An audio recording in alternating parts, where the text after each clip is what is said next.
Peter. Rhys. I appreciate you being here today, mate, Sure. to have a chat. Your case is probably one of the most important and extraordinary accounts of the UFO phenomenon, not only in Australia, but in the entire UFO field worldwide, because it presents physical evidence of what we might call alien abduction or anomalous entities. Yeah. Now, before we get into your sort of 1992 experience, where you did have a DNA analysis of the case done, which provided tangible proof of your experience, I wanted to start by asking, when did the UFO phenomenon first enter into your life and that of your families? Okay, it would have been in Lebanon, the early 1970s. I would hazard to guess like 71, 72, and more likely 71. We grew up in a Lebanese Maronite home. Weren't overly religious, but we were religious. You know, my mum would make us make the sign of the cross and say a prayer before we went to bed, and that. Not regular church visitors and so on, but we grew up in a Maronite, but religiously sort of believing home, and I never had any influence or anything in my life that you know, sort of opened me to the UFO field or to even Newton. I didn't even know it existed. I mean, at the time I was like 7.5 years old. That would have been the last thing a child would need to even know. But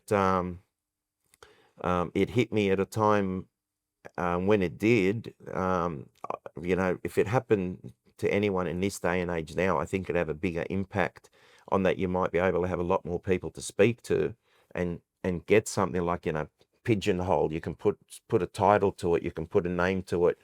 And I didn't have that. And what basically happened was it was summer in Lebanon and we had school holidays. And we used to play in the street, which is a quiet street, quiet neighborhood. And we're running around playing cowboys and Indians, and as kids do.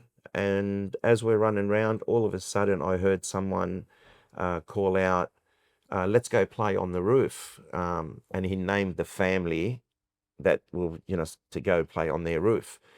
And we didn't think twice about it. Everybody took off running. And I was running second last. I had my cousin who was about 2 years younger than me. She was running last.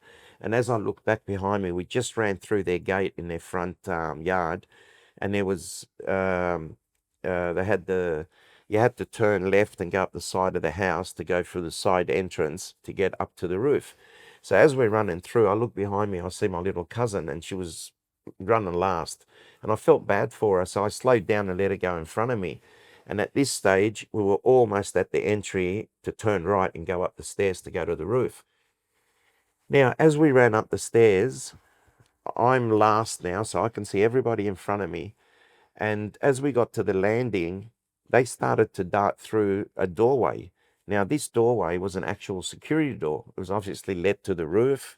In Lebanon, on the coast, all the houses have flat roofs. There's probably 1 or 2% of houses that might have tiled roofs, like we do here in Australia, a terracotta tiled roof. It's usually a flat roof, concrete. They have cubby houses there. They have like vine leaves growing and they make cubby houses out of them. A lot of people spend most of their summers up there. They'll have their lunches, their dinners up there. Cubby houses where they sleep there through the summer. It's a really good experience for a child to be able to do that. And as we ran through, and my friends ran through the door, it was like 3 of my cousins and then 4 or 5 friends.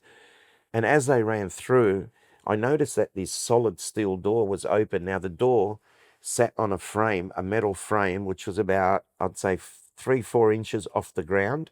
So you had to actually step over it as you walked onto the roof.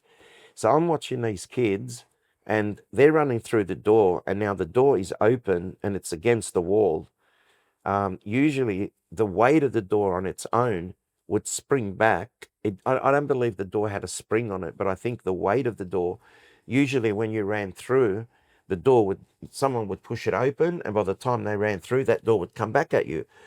So as I'm running through, I'm seeing them one after the other running through, and the door's still open. So as I got to the door, to the frame, I had my arms out like that in front of me, thinking it's going to come back and hit me, and I didn't want it to knock me out. So I ran through, and I remember as I ran, I was looking at it, and I was looking back at it, and it was still open. Usually in seconds, it'd close, slam shut. So the door stayed open as I ran past it, and I didn't see it close at all. As soon as I stepped on the roof, my friends had probably taken, I'd say, 3, 4 steps, no more than 5 steps onto the roof, and they were all frozen like mannequins. And as I ran on the roof, I'm looking, even my little cousin that I just let go run in front of me, she was frozen, and I tried to tickle her and get like a reaction. You know, I'm trying to tickle him because I thought I was the last one on the roof. Obviously, I'm in, it's a game, and they're playing this game. So I'm trying to see, you know, when they smiled, crow's feet on their, just to see anything, their eyes moving. And what I noticed as I looked at them and tried to tickle them to get a reaction, and of course I'm looking at their face to see if they're doing anything, I couldn't even see that glitter in their eyes. You know, when you look at someone, you know they're alive. They got Yeah. that glow in their eyes. I couldn't even see that. And at the time, it did concern me. If, you know, I'm thinking like they look hollow. They look like they're not there. You know, it's like it was weird, but I didn't think too much of it. I'm just trying to tickle them, get a reaction. And then there was one kid, George. He was like, I think he was 2 or 3 years older than us, maybe 2 years, and he was much taller than me. So I walked up to him and I tried to tickle him, and I got no reaction. Then I tried to tickle him under his throat. And as I reached up and tried to tickle him, I look up and I see an X-shaped object about 30 meters above us, just hovering silently. No wings, no propulsion system, no landing gear, just an egg. And it was the shape of an egg, but it was big as, say, a VW Beetle, and it was the pointy end was at the top and the rounded end was at the bottom. But what I noticed was it was solid, and it was like silver metallic in color, but then it had a massive windscreen that was oval shaped, and it was darkly tinted. And through that windscreen, I could instantly see 2 people sitting there, like very thin. I couldn't see, it was a silhouette of somebody sitting there, but very thin, very tall, a lot taller than a man would be. And I knew straight away that that wasn't a helicopter. Now, living in our town, we're on the coast, North Lebanon.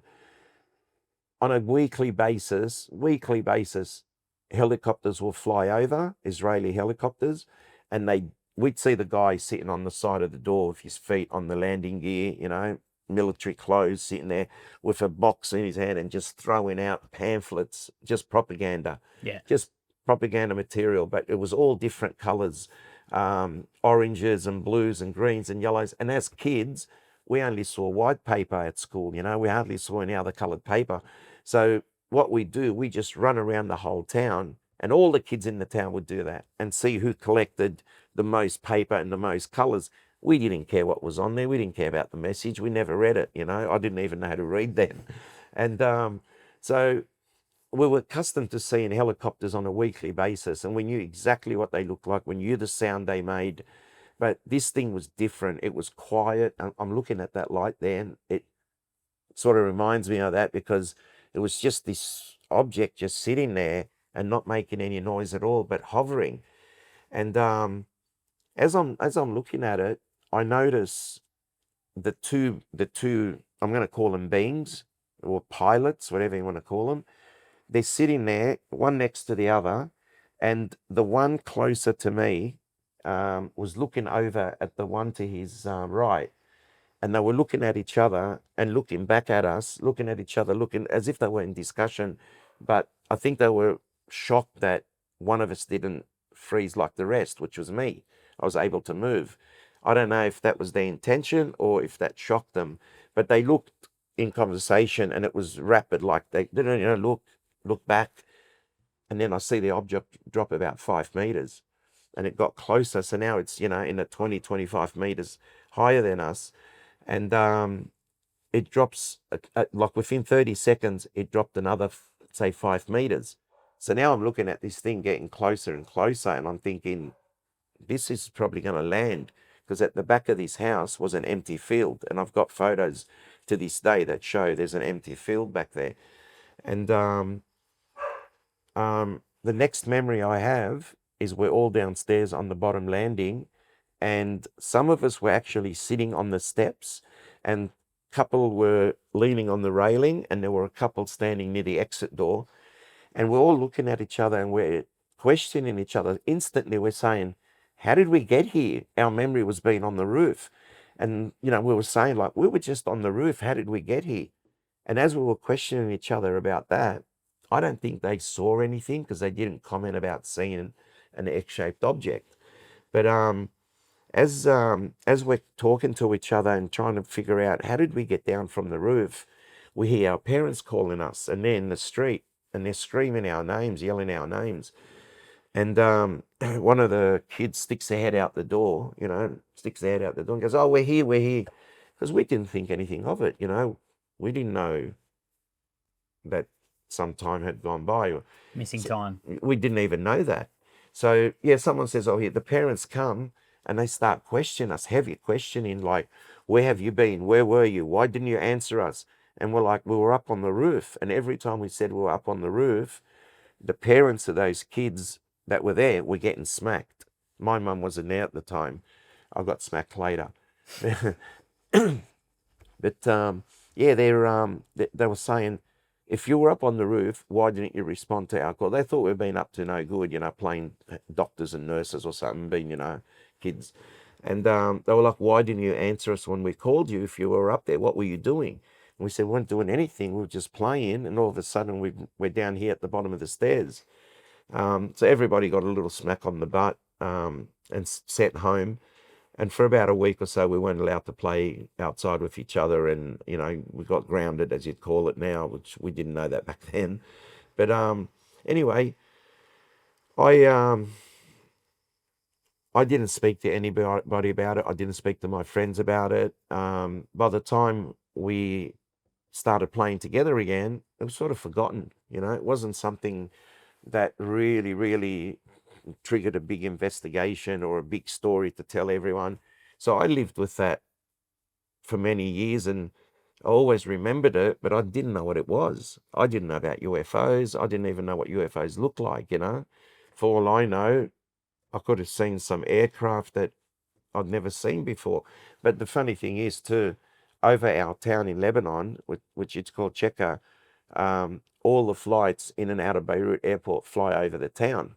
So you'll hear, and I've seen a show actually, pilot coming in to land in Lebanon, and he says, we're now flying over the town of Sheka, which is our town. And now I know why we used to see so many planes flying through, because that's the main route. But yeah, I just lived with it and never discussed it with family, or, you know, never questioned it. And then in 1973, my dad was in Australia for about 6 years before us, and then we migrated out in 73. And from 73 to my experience that I had in 1988, relatively quiet, you know, normal, trying to fit into, you know, the new Australian life for us. And I loved this country. I loved it when I was on the plane, you know, flying over Australia. Seriously, I was looking down at this country and I just fell in love with it straight away. And so yeah, I went to school, primary school, and no incidents, no issues to talk about. And in 1988, my partner at the time, who I ended up getting married to, it was Valentine's Day 1988, 14th of Feb, and she was going to go, she was going to go with her friends to Queensland, and I was going to meet her there. I was going to meet her there about a week later. And we were sitting in the car, and I had my back to the driver's side. She was sitting in the passenger seat. She had her back to the door. So we're looking at each other. And as we're talking, something just said to me out of the blue, look outside. and like up in the sky. So I just put my head out the door, a window like that, and looked up, and I saw a, what I'd say, softball size ball, like baseball or softball, pretty big size, traveling from north, going from north to south, and moving very, very rapidly, but it was bright white light, like ice white. And it was just, there was no haze to it. It was just a solid white light. And as it got to the Southern Cross, it stopped on a dime at one of the stars of the Southern Cross. It just stopped on a dime. And I said to her, "You got to see this." So we got out of the car. And as we got out of the car, I grabbed the cardboard with me and I rolled it up like, a telescope type thing, and just so I can narrow my view. And she was standing there and she's looking at this thing. And all of a sudden, I've never seen anything like it. I don't know if I ever will, but this ball, bright white ball, it shot a beam of light, and there appeared another object exactly the same as the first one. Say that's point A, it shoots a beam of light. Point B, there's two objects at the same time I can see now. Then it disappears from point A, shoots a beam of light, appears in point C now, but it was always disappearing from the point of origin. But it was shooting this, it looked like dumbbells. I used to train it then, and I'm like, yeah, it looks like that. As it was doing this for about 2 minutes, it was so erratic that it was going back, and it was making 90 degree, 180 degree.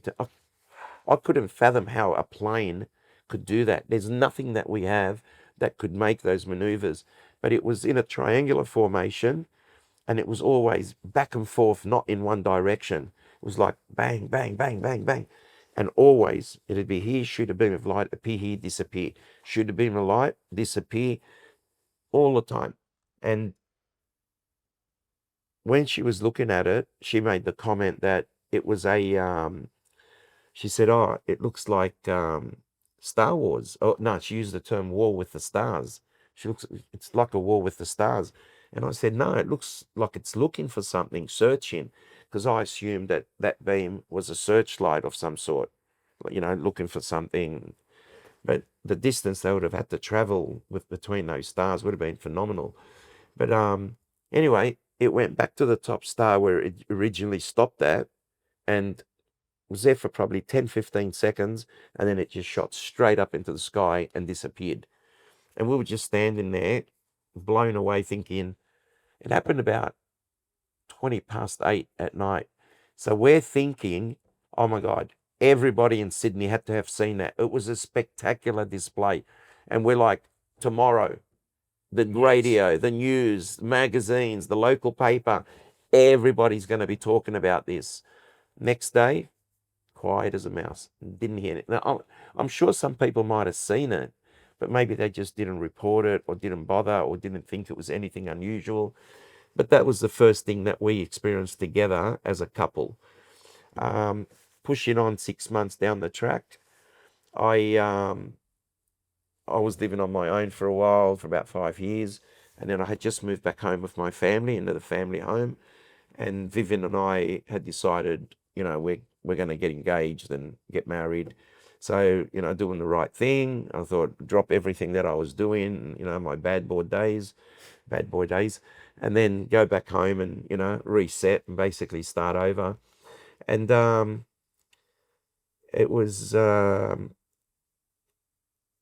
in my bedroom where all that activity used to happen, around in the driveway, and having a creature standing in my bed looking over at me, which happened 2 weeks before this experience. So this is 1988. This is 1988. Yeah. Yeah. This is 6 months after we had that sighting with the ball in the sky. Yeah. So for 2 weeks leading up to the 88 experience at my parents' house, we'd have like soldiers marching down the driveway, and it wasn't one or two. I'm talking like a battalion, like a whole group of soldiers. So just the sound of footsteps. Heavy boots, not just any footsteps. These were military boots, military trained boots, in sync with each other, and loud. And not only would I hear them, people can say, oh, he was hearing things, he was susceptible to whatever, But my brothers, who were very skeptical, they were hearing it as well. And both of them would walk out of their bedrooms, which are at the front of the house, and it'd take them 5 seconds to walk to the side and see if someone's in the driveway or not, and there would never be anybody there. And I remember my brother used to make comments like, "Oh, it's your old friends," and I'd be like, "Okay, it's my old friends. There's a whole army of them coming over. Where do they go? Explain to me. Where do they disappear? There's nowhere to go." And he could never explain that. But then, about a week before my actual experience was happening in July, I was lying in bed, and all of a sudden I got this weird feeling where I couldn't move my body. I became paralyzed, and I've never had that before. I've never had that sort of feeling before. I couldn't move my body. I couldn't try to speak. I couldn't do anything. It was like I was paralyzed. And I'm lying there. As I'm lying there, I'm looking up at behind me, like at my window, top of my window, and I could see a very tall, dark figure standing there, holding the bar. I had security bars on the door, and it was holding the security bars, and it was looking over me.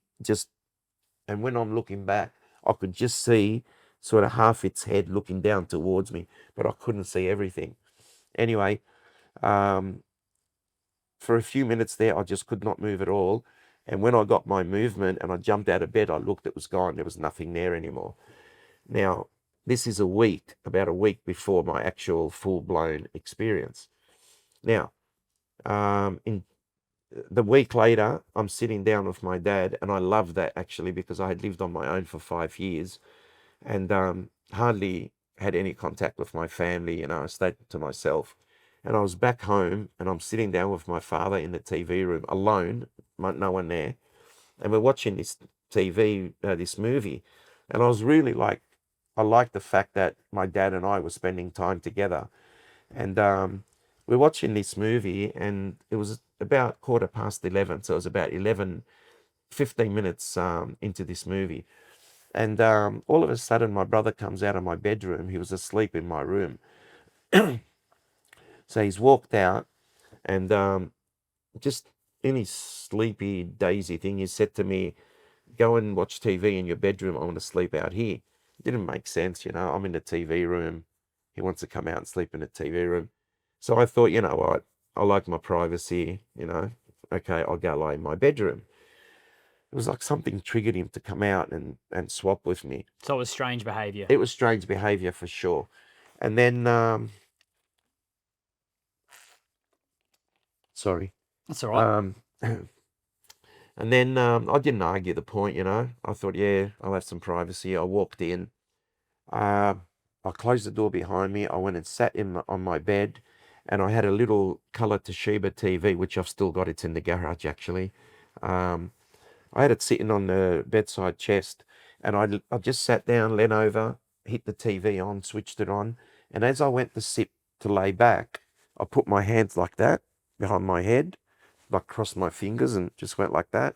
And as I, spun around to put my feet on the bed, before my head even hit the pillow, before my hands touched the pillow, and my feet hadn't even landed on the bed yet, I felt something grab me around my ankles. And to me, it felt like it could have been the index finger and the thumb, that area of the hand. And it could have been a device. I'm not 100% sure. But something grabbed me, and as soon as it grabbed me, and I had my legs crossed over, so it grabbed my right foot around it like that. And instantly I got hot chill go through my body and pins and needles, and I just started becoming paralyzed. I could feel it as it rose through, and it was just it was rapid. It was pretty quick. It just came up through my body, and I could feel it. And as soon as it got to the top of my head, it felt, at the time I described it like having a million ants crawling through your scalp, but it was like static electricity. There was something happening. And I became just completely paralyzed. I couldn't move my hands, couldn't move anything. Luckily for me, the only thing I could move were my eyes, which were open. And I think if my eyes were closed, I may not have been able to open them. I wouldn't have seen anything. So my eyes are open, and I'm freaking out, thinking, what's going on? And as I'm lying there, already freaking out that I'm paralyzed, trying to wonder what's going on. At the foot of the bed, I see a hooded figure about 4.5, 4.5 feet tall, not very tall actually, and covered, wearing a robe, like a monk's robe with the hood over the head, which made their head look a lot bigger. But this was a robust looking thing. It was powerful, it was strong, it was gorilla-like. It looked gorilla-like, and it felt as strong as a gorilla.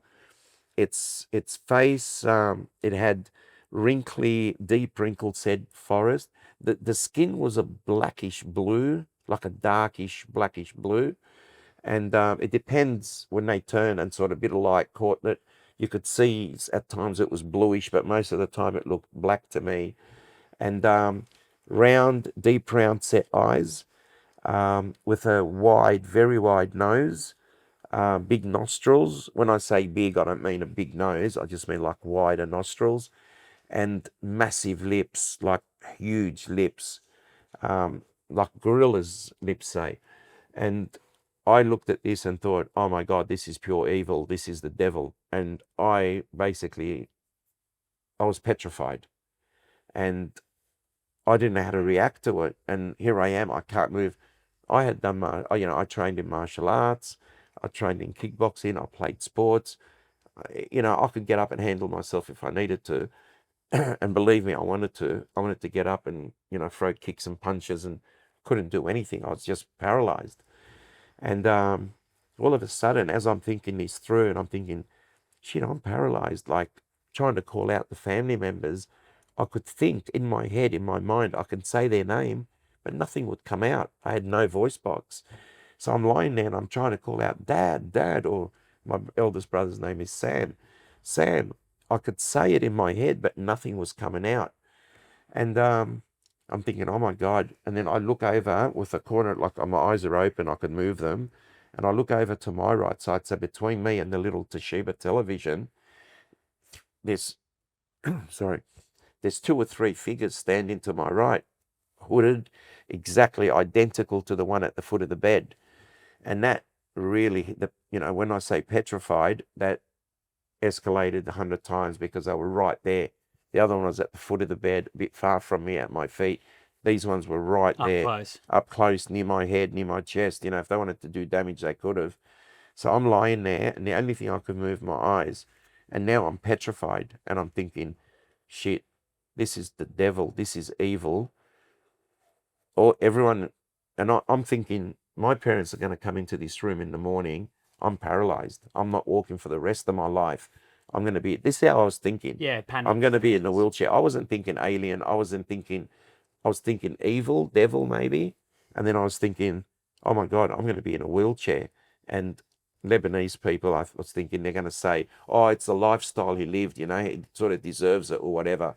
And it wasn't that I was did anything bad, mate, but I just ran around with, a crowd that sort of ran amok a little bit, but nothing dangerous, no murders or anything like that. Like, I wasn't that evil or anything.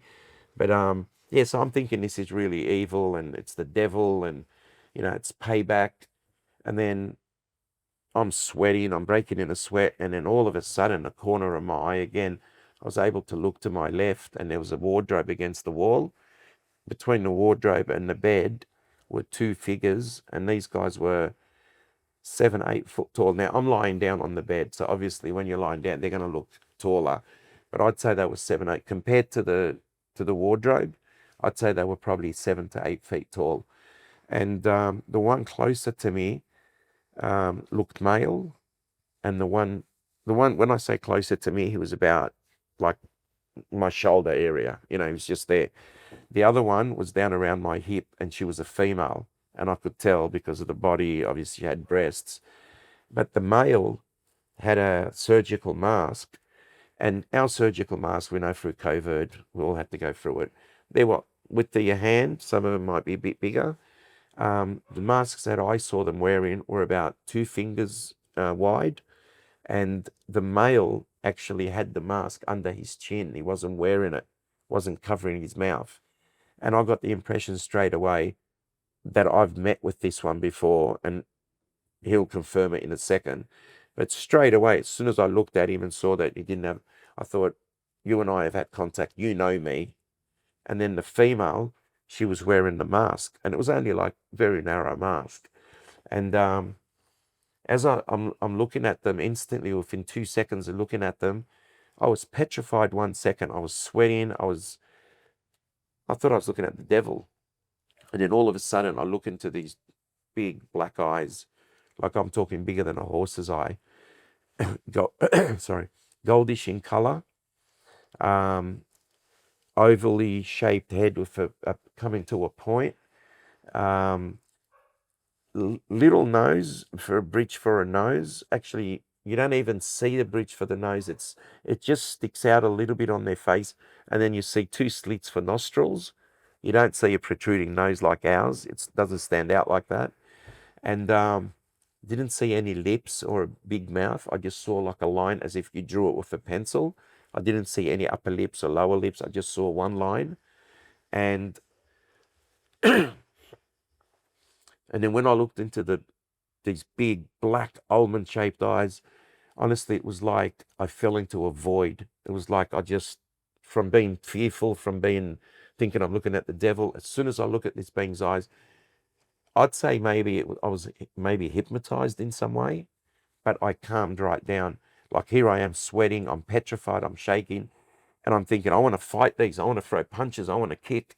And then all of a sudden I look and I'm like, oh, and I hear, calm down. This is the being saying this to me. Not speaking it, and I'm not hearing voices in my head. It's a feeling, it's a knowing. He's saying to me, calm down, relax, we're not going to harm you. It'll be like the last time, calm down, relax. Instantly me thinking, what fucking last time? Like, what are you talking about?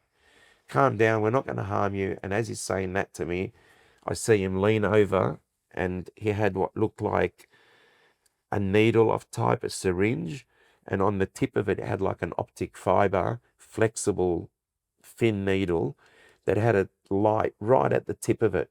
It had a light. And as he brought it to my head, he's still telling me, calm down, relax, we're not going to harm you. I feel something, I can actually feel something pressure on my head, and then I feel something go in, and I black out. I'm out. So what I thought was 10, 15 minutes later, I'm lying in bed, and because I had been calling out to my brother and my dad trying to get their attention, and I couldn't get a response or get the voice out, all of a sudden when I woke up, I came to, mate, I sprung out of bed so quick because I had been fighting that paralysis for so long, trying to move, and I couldn't. And as soon as I could move, I sprung out of bed, opened my door, walked straight into the lounge room. My brother was sitting on the chair that looked straight down to the front door, the hallway, all the way. Their back door and their front door lined up. So if you're sitting there, you'll see all the way to the front. So my brother's sitting there. I walk up to my dad, who was, as soon as I walked in the door, he was on the lounge to my left. Walked up to him, tried to wake him up, and I couldn't wake him. And I'm like, Dad, wake up. I just wanted to ask him if they saw something or heard something, or did they see what happened, you know? I couldn't wake up my dad. He was just like lights out, gone. And I got scared. I thought my dad had a heart attack. So here I am. I lift my dad's head, face up, and he's just still knocked. So I slapped him a couple of times, and I didn't get nothing from him. He didn't wake up. So I've walked away, gone to my brother, and I shook my brother, Sam, wake up. And he was out, and I slapped him 2 or 3 times as well. And he came to, and the first words he said it in Arabic. I'll say it in Arabic and then I'll explain. He said, "Hasis ka'anni mutfi," which means I feel like I've been switched off. And it didn't make sense to me at the time. I didn't register with me what he said, but I remember him saying it. And I said to him, I can't wake up Dad. I think something's wrong. I thought he died. I thought he had a heart attack. So my brother gets up, trying to wake up my dad, trying to, slap him around. He goes, get a glass of water. And we splashed water on my dad.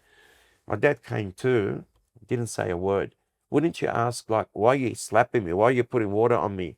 Wouldn't he be concerned that he might have had a heart attack or something? Not a word. He just didn't say anything, which was really strange. It actually irked me.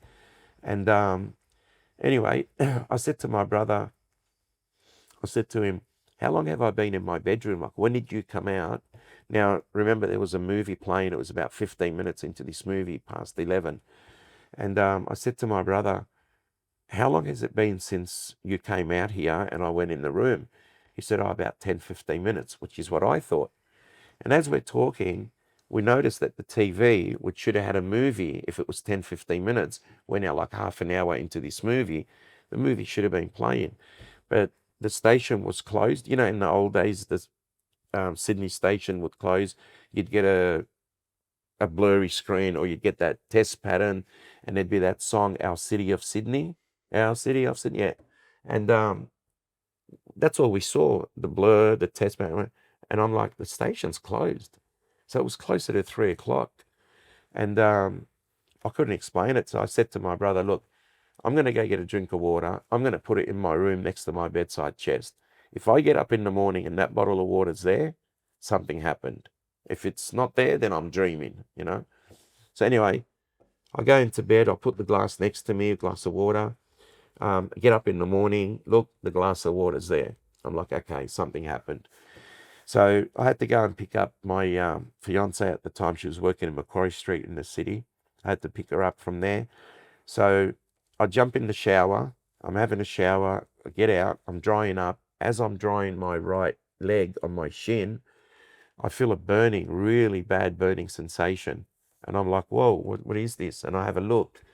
And it was red raw, as if you got a cigarette, took a puff so it really fired up, and just put it on my shin and let it burn.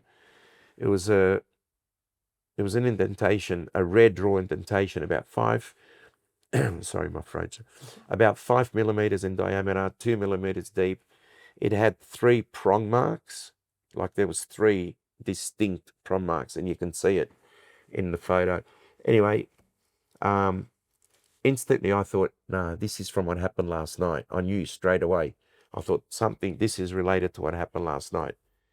Anyway, I get dressed, I go down. This is 6 hours after my experience, right? I go down to Macquarie Street. I go, 6 hours after getting up and having a shower and that and going down to pick her up.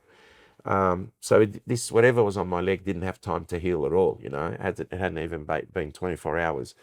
I go pick her up. She gets in the car. As soon as she got in the car, she said, oh my God, what's happened? She thought I'd been in a fight or something with someone. She could just see that something was wrong.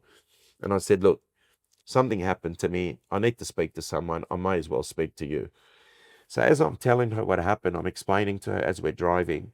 I said, yeah, and they inserted something like a needle in my head. And I went like that, and there was dry blood under my fingernail. And she saw it, and she's like, oh my God, give me a look. She has a look, and then she sees there's, like, she said to me, you got like a donut.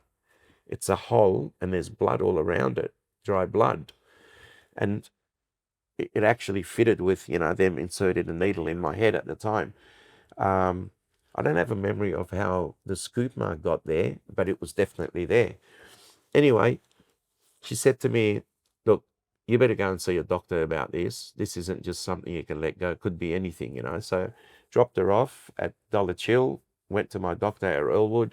She'd been my doctor for 10 years. Mate, I walked in there. I walked in there, and she had a waiting room full of people. And when it was my turn to go and see her, I walked in. I was in building industry at the time. So, you know, I'd stepped on a nail here and there, and I go get a tetanus shot, and it's done and dusted. I walked in, and she said, yeah, you know what's going on? I said, Doc, I've got a story to tell you. You're my doctor. You know me. I'm going to be honest with you. So I told her the story, and she just cracked up laughing like it was the biggest joke she had ever heard.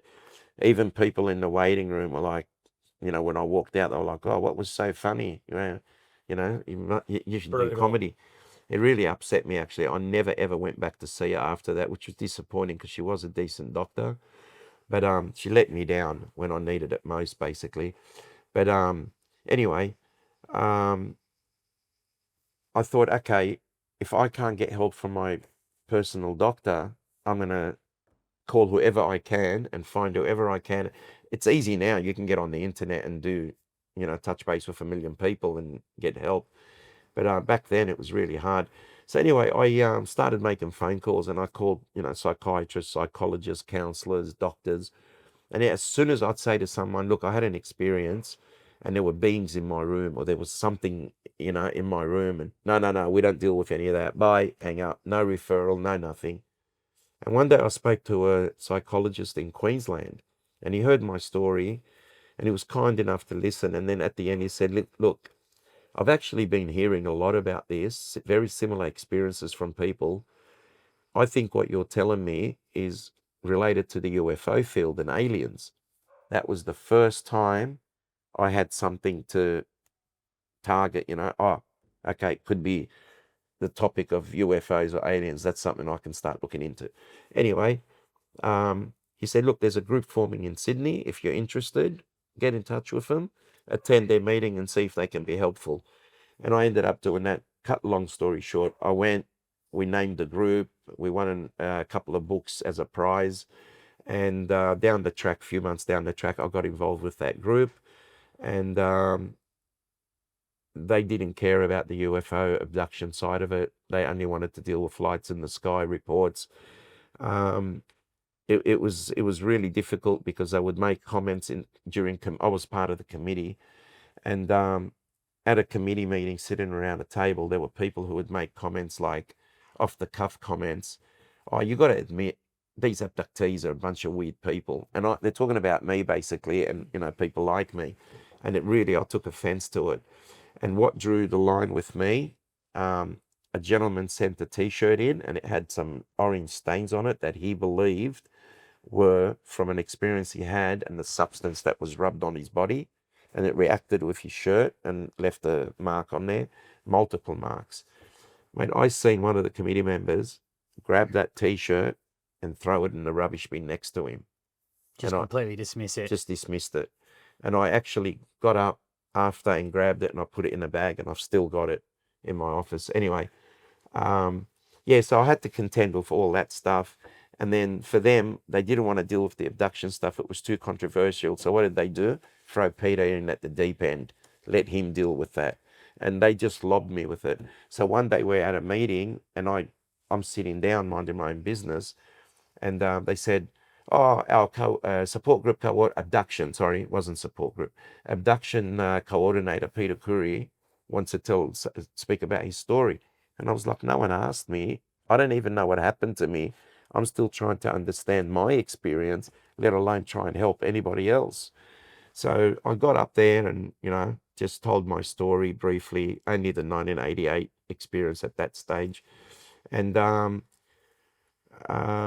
just didn't feel the vibe for it. There was another gentleman that was involved, Jamie Leonardo. He and I eventually ended up leaving that group and founded the UFO Experience Support Association, which was a support group for people who've had experiences. And it was the first group of its kind in the country.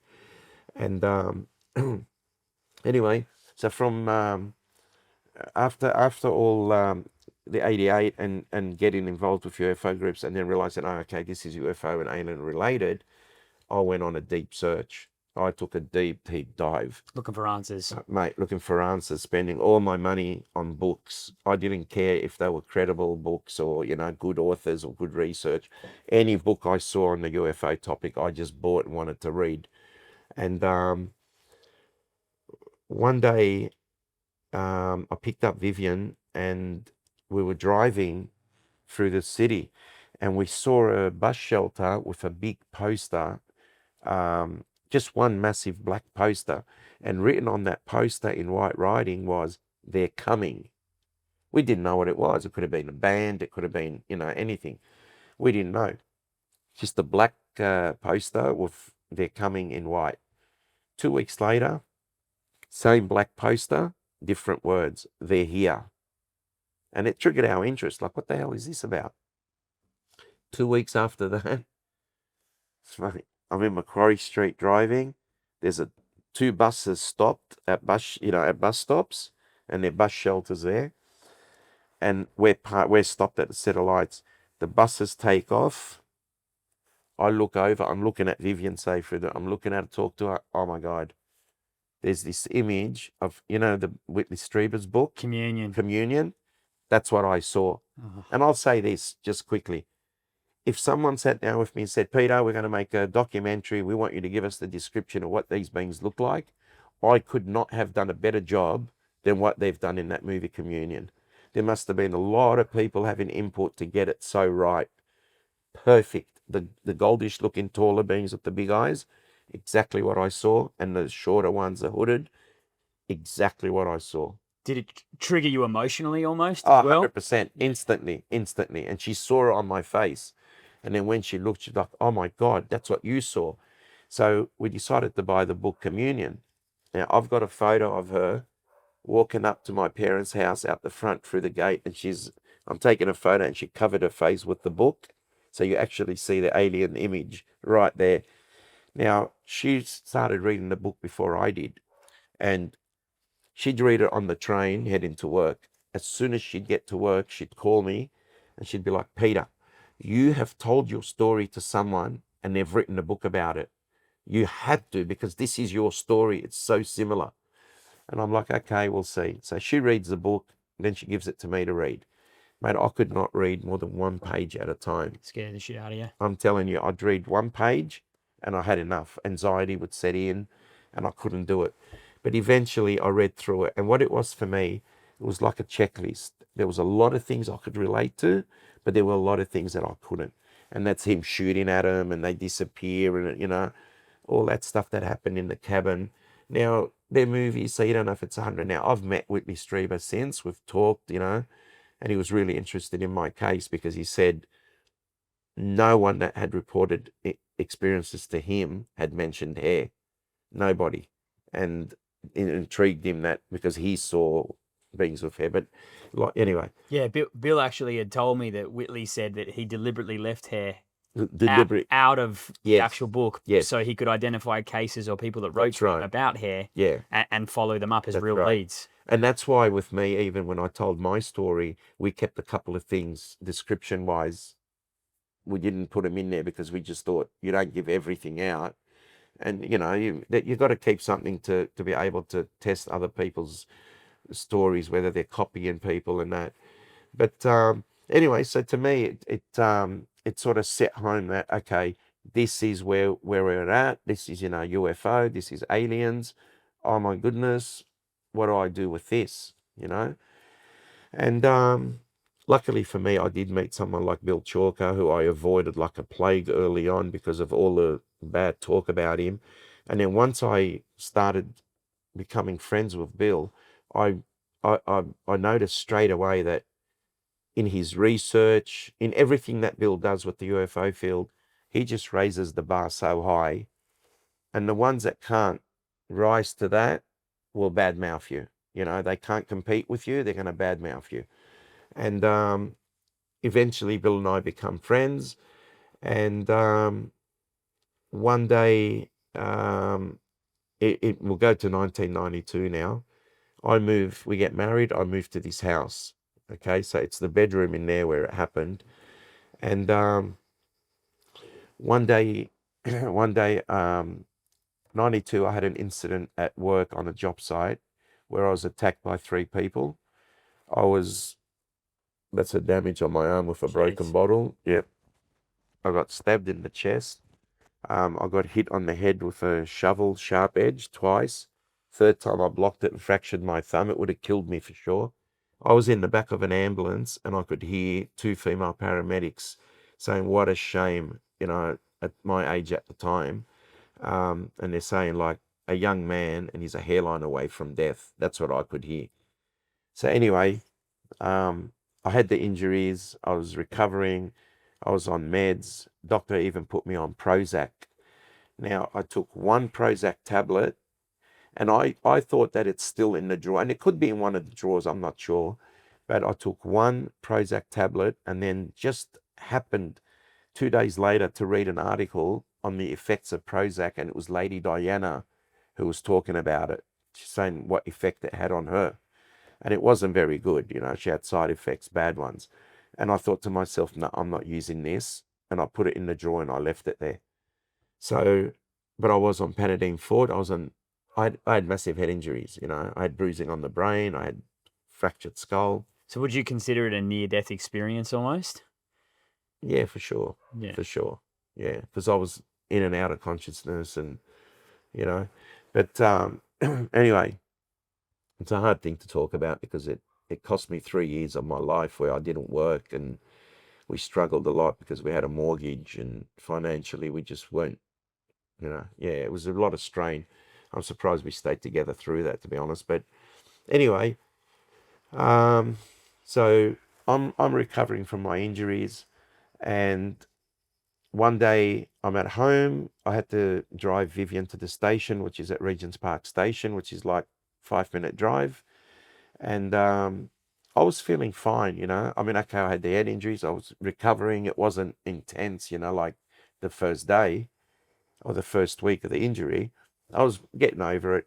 Anyway, I get up, I jump in the car, I drive to Regent's Park Station, and the further I got away from home, as we're driving, we got to the corner, I had to pull up and vomit, open the car door and just vomit.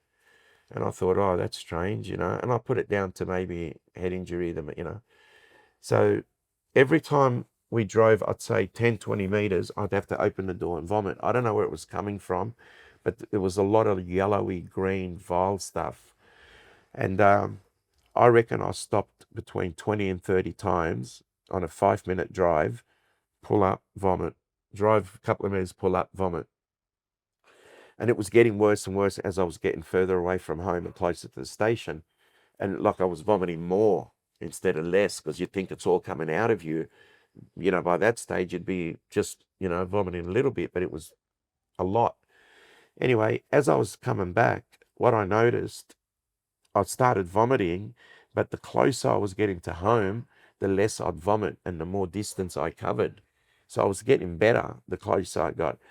I have a theory that I think they were interacting with me on an astral soul level, and by my physical body leaving, I was still there with them in my astral self. And I'll come to that in a sec. And I reckon the further I got from my soul or astral body, or whatever you want to call it, The sicker you were the physically. sicker I was physically. And the closer we're coming back, the better I felt. So anyway, I opened the door, I walk into my bedroom, and I felt, you know, I've been vomiting and that. I thought, oh crap, I just went and lied in bed, and I put the quilt over me, and I would have been in bed a couple of minutes, no more than 4 or 5 minutes. And I felt like something jumped on the bed, like a pet, a cat or a dog would. And I felt an indentation on the mattress. I could feel it. And I thought, we don't have pets. But then the thought instantly came to my head that when I opened the door, did a cat sneak in, and I didn't notice, you know, because I wasn't with it. So I thought, no, we don't have any pets. So I've gone to sit up to see what's going on. And I was no longer under the sheets. I'm on top of the sheets. And what I noticed as I sat, I saw my astral body. I'll call it my astral body, but it was my soul. And I could see it. And it was like in stages. It was like bang, bang, bang, bang, bang. And I could see an image of me, like a number of images of me, but um, transparent images, like glass. And then as I sat up and I started to catch up with one of them after the other, and I became one. Like you synced up. Yeah, I'm back there now. I'm one person. Yeah. My soul and my body have caught up because I just sat up and caught up. As soon as that happened, I look and I see a female straddling me, naked. And I look on the side of the bed, say that's the bed, I'm here. There's one here straddling me, and there's one sitting here with, she had her knees tucked under her, and she had her hands, just like you take an old, you know, school photo in primary school with your hands cupped on your knees. And I was shocked. I thought, what the fuck, you know, how did you get in my house? Who are you? I didn't know if someone broke into my house and was in here or whatever. I just thought, how the hell did you get into my house? And as I'm thinking that, I see her cup her hand, her fingers, she cups her fingers like that, locks them together behind my head, and drags me over to her left breast and buries my face into her breast. I'm claustrophobic at the best of time. Look, I've been in incidents where I've been at work where there was armed robbery. I had a shotgun to my head for 7 minutes in an 8-minute robbery. Handled it. I got references from people saying that, I saved their lives, or they didn't feel any threat because I was dealing with it. But I can deal with those situations. But my kryptonite is being restrained or Claustrophobic. claustrophobic. Yeah. And as soon as she buried my face into her breast, I couldn't breathe. And I was trying to push away from her and I couldn't. And then I used all my strength and I pushed away. And as I pushed away, I took a deep breath. And then she brought me back to her breast the second time. And it was harder for me to push away. And I'm struggling to breathe. And I don't know if you're claustrophobic or you know anyone. It doesn't take 5 minutes for you to start freaking out. As soon as you can't breathe or you're restrained, it's instant. Instant panic, yeah. It's irrational, I know, but that's what happens. It's a phobia for a reason, irrational fear of something. I believe it stems from all my experiences where I'm paralyzed, I'm on a table, I've got a light above me, like a dentist. I freak out at a dentist, not because I'm scared of the needles or the pain, because as soon as they lay me back and that light is like above me PTSD and I can see it, trigger, it triggers me big time. So she's cupped you and pulled you forward a second time. For the second time, and I've pushed away. I was able to push away, but I had to use all my strength. And then the third time, she just buried my face in her breast, and I couldn't breathe. And I'm trying to push. I'm like my hand. I felt her body. I felt how strong she felt. I'm trying to push away, and I couldn't. So, and this is where a lot of people. I want to get this right. This is where a lot of people accuse me of being like, oh, what a sexual deviant. Who would bite someone? I'm not sexually biting a partner while we're in the act. It's not my thing. It's not something I do to every woman I meet. I go, hey, let me bite you on the body or whatever. It's not my thing. But it was my dealing mechanism. That's the only way I could deal with it. Defense mechanism, yeah. If it's a defense mechanism, to get out I had to breathe. I couldn't breathe. And so as I'm pushing away, and I got to a point where I thought, I'm not going to be able to push away from her. She's burying my face in there. I'm suffocating. I didn't bite. I didn't open my mouth and take a bite. It was like a nip. It was just, put my two teeth and just nipped. Just took a little pinch. Call it a pinch. And but I did feel like something hit the back of my throat. And as soon as that happened, it felt like I drank acid. It felt like I took, hydrochloric acid or something, and it hit the back of my throat and it just started burning. Like I've never had anything like that in my life, where my throat was on fire. And did it feel like you swallowed something? It felt like I swallowed something, yeah. Solid? Yeah. I couldn't tell you if it was flexible like flesh and that, but there was definitely something, and it was burning. I tend to think it was, it's going to sound crazy anyway.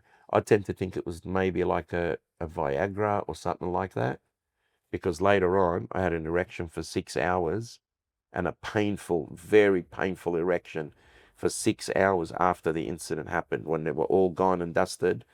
And I rang my partner at the time, and I'm talking to her, and I'll get to that in a sec. Anyway, so yeah, I feel something hit the back of my throat. I got this burning sensation. It's like acid burning me. And I start coughing. And then instantly the two of them start telepathically communicating, not talking, telepathically. And I can understand, I can hear what they're saying. I'm not hearing voices. I can't hear their voices talking to each other, but I know what they're saying to each other. And the blonde one was actually saying, and I'll give a description of what they looked like in a sec, but the blonde one was actually saying, he's done this wrong. This is wrong. This is not the way it's supposed to happen. He's done this wrong. This isn't like the last time. He's done this wrong. Something's gone wrong. And again, I'm thinking, what fucking last time? Like, they're the things coming through my mind. Now, just a quick description of what they look like. The blonde female was very well built, fantastic body. Like if you're going to build something to interact with people from other races and be sexual, you're going to make them look good. You're not going to make them look frightening, you know. So very, very well proportioned body, very attractive. She had what I described, her hair was like Farrah Fawcett Majors from Charlie's Angels. You know, that blown away. It looks like it's the wind's blowing it, and it was like, you know, if you look at Farrah Fawcett in Charlie's Angels, you'll see what I mean. And milky white skin, and I mean milky white skin, flawless. I could not see a mark on her face, on her skin anywhere. And well proportioned breasts. Actually, the way I described it early on, which was a little bit amateurish, but if you got the old Kookaburra footballs that they used to use, the leather ones, and you cut it in half, and you put one there, that there was no gravity where she was from. I'm telling you, there was no gravity whatsoever. They were like jutting out. She was in her 20s, so she would have been fit, you know, like very attractive looking. But her features were somewhat a bit odd, not funny or ugly or anything. Very attractive, but different than a human. It so much different than a human, where the cheekbones were high, big cheekbones. There was thinner face, and then it came to not a pointy chin like a witch's chin, but a more pointier than ours, you know. The nose was a longer nose. It was longer than ours, but it suited her perfectly because she had a longer, you know, the singer Cher? Very similar in that length of the face and the features, the cheeks. Her lips were normal, perfect lips. Her eyes, I say 2 to 3 times bigger than a human, only because I think she was in shock and her eyes opened. But I'd say at least twice the size of a human's eyes. I've never seen a color like them. My partner has tried many, many times to get colors, and she puts them on, you know, the AI. She's trying to get Blue? You like blue? I've got to find the blue, because it was the most amazing color. I've never seen eyes like that. And it was her eye, her pupil area was like a beautiful, beautiful blue. It was almost, if it's not this blue, but imagine that's the eye, and then around it, all the white part had faded into the lighter blue of that blue. Wow, okay. So yeah, I couldn't see any actual white in her eyes. It was just blue. So it was a color you'd never seen before. Nah. Yeah. And I've looked at color charts, and I've tried to match it, and it was just like a vibrant. I don't know. I see a lot of people through my work. I work security. See a lot of young people with contact lenses, especially Asian girls, like Korean girls. They like to use them. I've still yet to see that color. I see the cat's eyes. I see the different things, but I've never seen that color. And was her hair blonde as well? blonde hair, well, white hair more so. White hair. It was okay. whitish, yeah. And her hair wasn't only white, it was very flimsy. And to me, it reminded me of a very, very thin fishing line. Oh, Like, I mean, a very, very thin. Okay. Transparent. So transparent. Okay. It was transparent, yeah. And as I'm looking at her body, I'm looking down at her. I mean, she's sitting right onto me. She's this far from me, you know. I noticed she didn't have a belly button. No belly button at all. Her stomach was just, I didn't see a mark on there. And then I look over at the one on the other side of the bed, which is on the right side. Asian looking, black hair in a page boy haircut. Like a bob. Yeah, dark black hair. She had darker skin tone, right? Could have been on this planet and they took her with them to maybe teach, to maybe learn. I don't know. Okay. But she looked, feature-wise and the color of her skin, she was Asian appearance, but her eyes were a bit funny again. They were different. Were they bigger? They were bigger and they were dark. Like, I saw a little bit of white on the edges of her eyes, but basically it was just black. Like a shark almost. With your eyes filled up black. Yeah, just dark, And yeah, in the corners I might have seen a bit lighter colors, but you know, normal nose, normal mouth, and then the way she was sitting, it looked like she might have been pregnant. She had like a bit of a pot She had a belly. bit of a belly, yeah. And when I was looking, I was thinking, oh, you know, is she overweight or is she pregnant? But I had the feeling she might have been pregnant. I also picked up on one was learning from the other. One was showing the other what to do or how to do it, the act itself, you know. I don't like to talk about the sexual side of it. Um, that affected my kids a little bit, and I had to be careful what I say there because there's something that leads to 14 years down the track where I actually meet a child that's supposed to be mine, and you know, yeah, didn't go down too well with the kids, so I've got to be careful about that. But yeah, anyway, I'm sitting there and I'm hearing them communicate telepathically to each other, and then there's personal stuff that's been said to me, but it was so quick. Like I was thinking, it was like birds chirping when they're talking, to a point where you think, I'm not going to understand a word you're saying, and then you get the feeling you will, when the time's right, you will. And I'm just sitting there basically just thinking, this is bad enough as it is, and now you're giving me information in a split second, and I'm supposed to process all this. But I got told when my marriage would end. So they're giving you this information and they're still there communicating with each other as well. Yes. What happens after that? They're talking to each other, they're communicating as well, and I'm coughing. I start coughing, and I couldn't hold it anymore. It was burning my throat so bad. And I'm looking down as I'm coughing. Of course, you know, like I'm coughing down. I look up, they're gone, vanished. Just as quick as they entered my room, they vanished. I couldn't tell you how they got there and how they left. I didn't see them go through a wall or window or just poof, disappear. I was looking down when it happened. And then I had the urge to come out and drink some water to try and wash whatever was burning my throat. So I came out into the kitchen behind me, and I grabbed a bit of water and a bit of Lebanese bread, and I thought it'll wash it down. You know, I'll eat some bread and drink, and I'll wash it down. And I had the bread, but as soon as I drank the water, it fired up. Like it was as if I poured fuel on the fire. It didn't. Inflamed it. It inflamed it big time, and it just started burning more.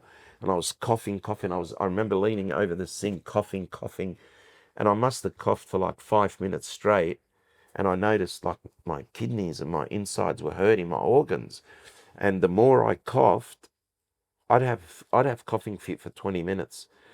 And anyway, because I had drank water, I felt like I needed to use the bathroom. So I walked in the toilet, and you know, when you're getting ready to pee and you get a bit of build up, mate, it felt like, look, I'm going to be open and just say I'm not going to beat around the bush. It felt like my penis had been slashed with razors. It was so painful. And obviously I looked, and I didn't pee because I held it because it was so painful. So I looked, and when I looked, I saw, um, something, on my penis, Yeah. there was a hair that was like an S on there, right? On the shaft. It was like an S, and there was another one that was sort of half wrapped, but they were embedded into my foreskin. Underneath my foreskin. It was like if you pressed with your nail, and you'll get that indentation, they were embedded in. Like the hairs weren't just sitting there. I could just take them out and put them. They were embedded in. And I stood there, and as I tried to grab the hair and lift it, it was like tears just started pouring down. I was crying from the pain. It was so painful. But I was able to peel it, and I went and put them in a to the two hairs. It took me a while to get. It was the most excruciating pain I've been through. So anyway, I grabbed them and I put them straight away into a bag. I sealed it, and I wrote a note on the bag and taped it to it. Date, time that I believed it was from the females. Anyway, I walked out. I sat down in the lounge for about 20 minutes, And then I called my ex that was at work, my ex-wife, she was at work. I said to her, look, when I'm ready to talk to you about this, put them two and two together, and just remember the coughing fits. Like, that's a big part of it. She was like, yeah, okay. Took me 3 weeks before I got, not worked up the courage to speak to her, when I was ready to speak to her, but I did feel guilty. I thought, how is she going to handle it? 2 females in your bedroom, you know what I mean? Like, Yeah, it too sounds much. bad. I wouldn't like to hear, 2 males in the bedroom with my wife. Like, it's, yeah. But anyway, it took me 3 weeks, and when I ended up sitting down and talking to her about it, she blew me away. Her reasoning for it was like, okay, first of all, you didn't instigate it. You didn't call them to come in and do this. It's out of your control completely. There's nothing we can do about it. Just got to live with it. And I was like, okay, that's a good way to handle it. Um, it took me, I spoke to Professor John Mack about it, sat down and had a talk to him about it, but I kept it pretty quiet and private. I didn't want to discuss it with too many people, and I didn't. Even Bill Chalker, I didn't talk to him about it. Now, couple of years later, we were doing we had two female producers that wanted to do a documentary. So they came over to my house, and we're in the lounge room, standing there talking. And one of them, all they were worried about, they wanted to buy these T-shirts that had the many moods of an alien, and it was all the same face. There was like about 30 faces, but they were all the same. And it says the different moods of an alien. And they wanted to buy them and give them to the producers at Channel 7. I was like, okay. And then one of them off the cuff, she just says, oh, Peter, you know what? If this is really happening to people, there should be some physical evidence, like a sexual assault case. Yeah. She goes, you know how there's sperm or there's hair? And it just triggered me, it irked me, mate. And I said, do you want to see evidence? I'll show you evidence. Now, I've kept this quiet for so long. I said, I'll show you evidence. I went and grabbed the hair in the bag, came out, and Bill's ears pricked up straight away. And he was like, once they had a look, whatever, they left. He was like, why haven't you told me about this? And I said, Bill, my 88 experience was hard enough to deal with. This thing is a whole different can of worms. And I really didn't want to talk about it. And he's like, fair enough. So he kept it in the back of his mind. Years later, I think it was maybe 5, 6 years later, Bill, I get a call from Bill, and he's like, listen, have you still got that hair sample? I said, yeah, of course I have samples. I said, yeah, of course I have. And he said, look, I'm working with some colleagues who are biochemists, and they'd like to test the hair. He was sort of questioning me, thinking I'm going to say no way because I don't want it tested. I don't want anything proved.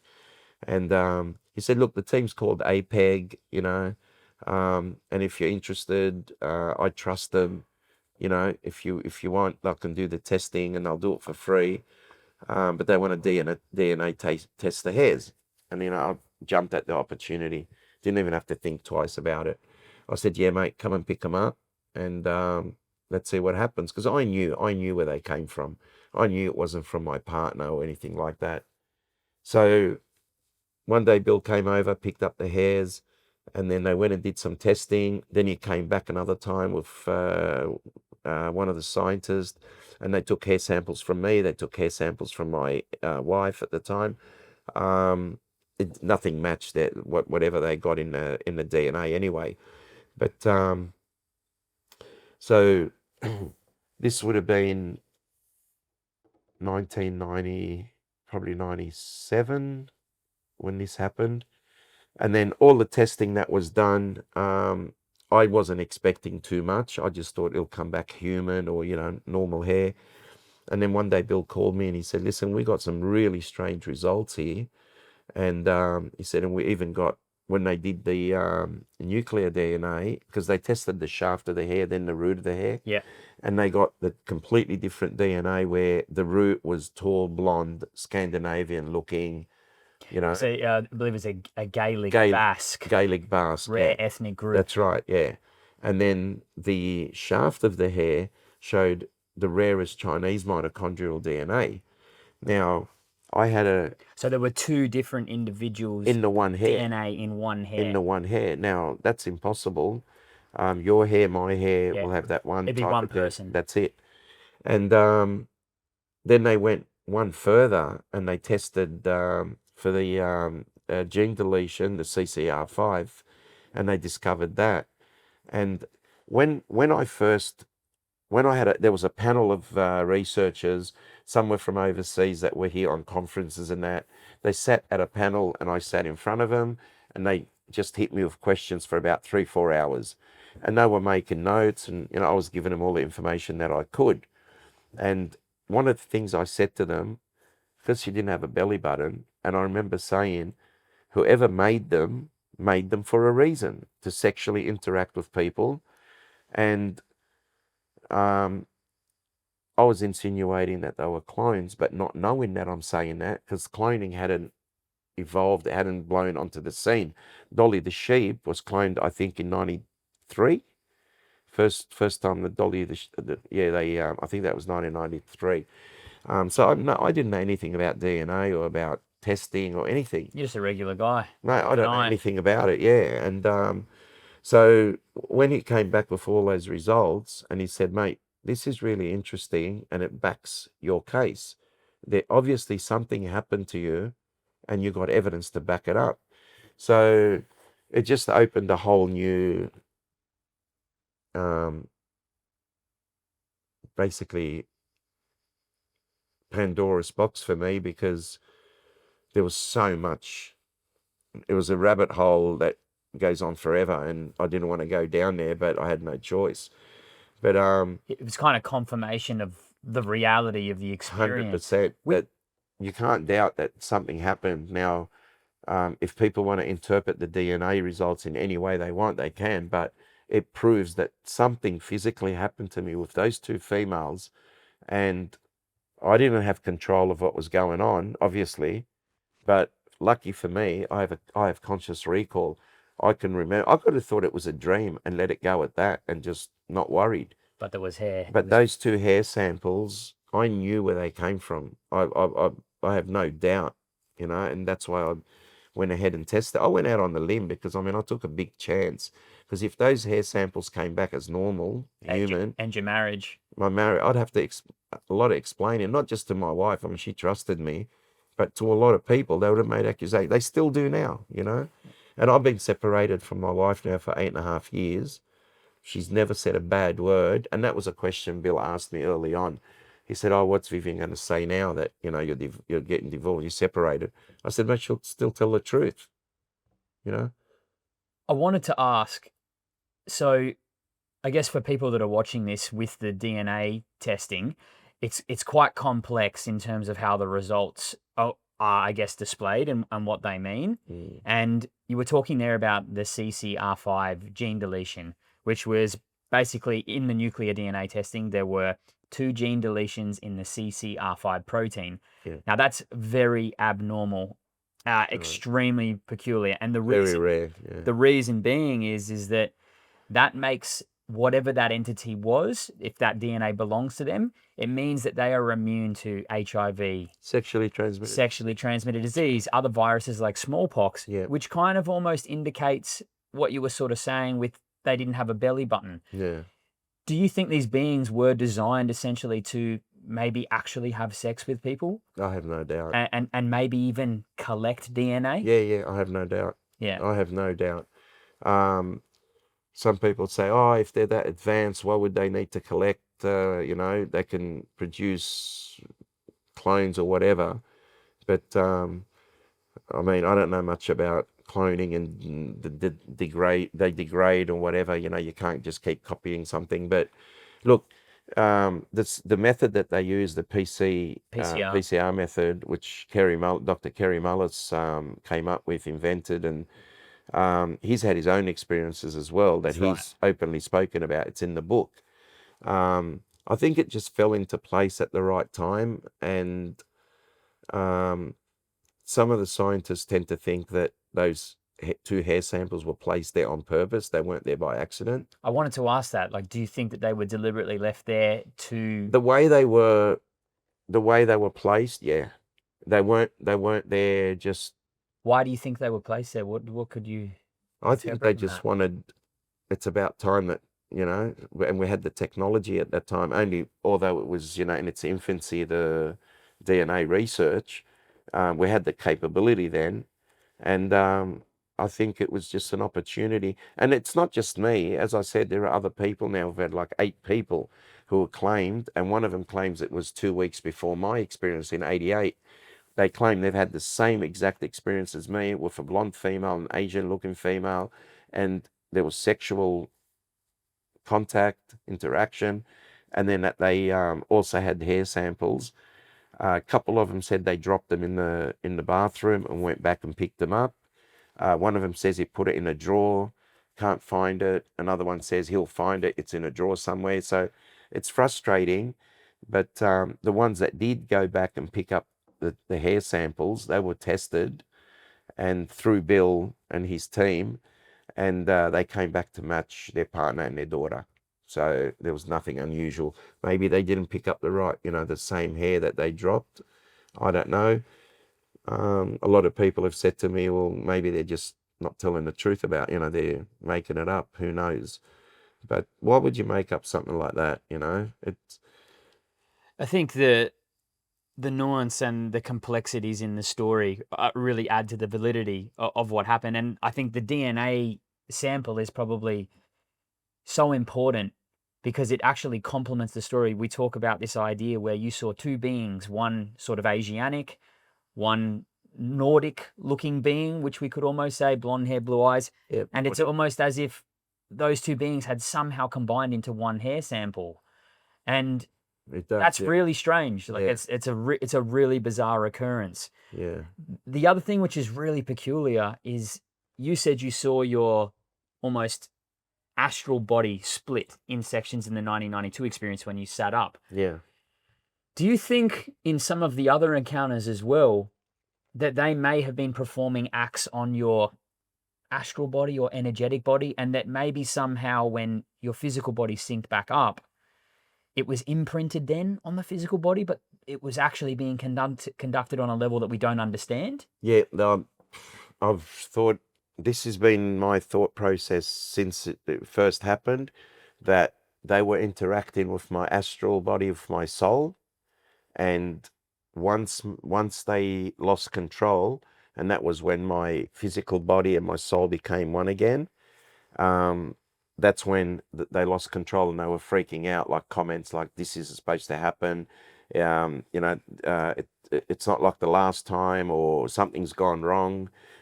Clearly, they were shocked that it didn't go as per usual, that something did go wrong. And the something that went wrong that I could see was, yeah, my separation of my soul or astral body to my physical body.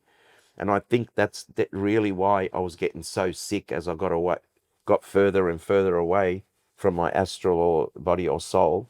And as I was coming back, I mean, when I got back in the house, I didn't vomit once. I didn't vomit after that whatsoever. It was leaving the house, I was vomiting. Halfway back, I was vomiting. But for the rest of the way and after that, I never vomited once. I never got sick once. Yeah, I guess it's things that we just can't really understand. And for, for people that probably haven't had an experience or don't understand the context around what happens with these Mm. kind of anomalous encounters, it's quite challenging because the answers you can spend your whole life searching for. Yeah, I understand. As I said, one of my brothers is very skeptical.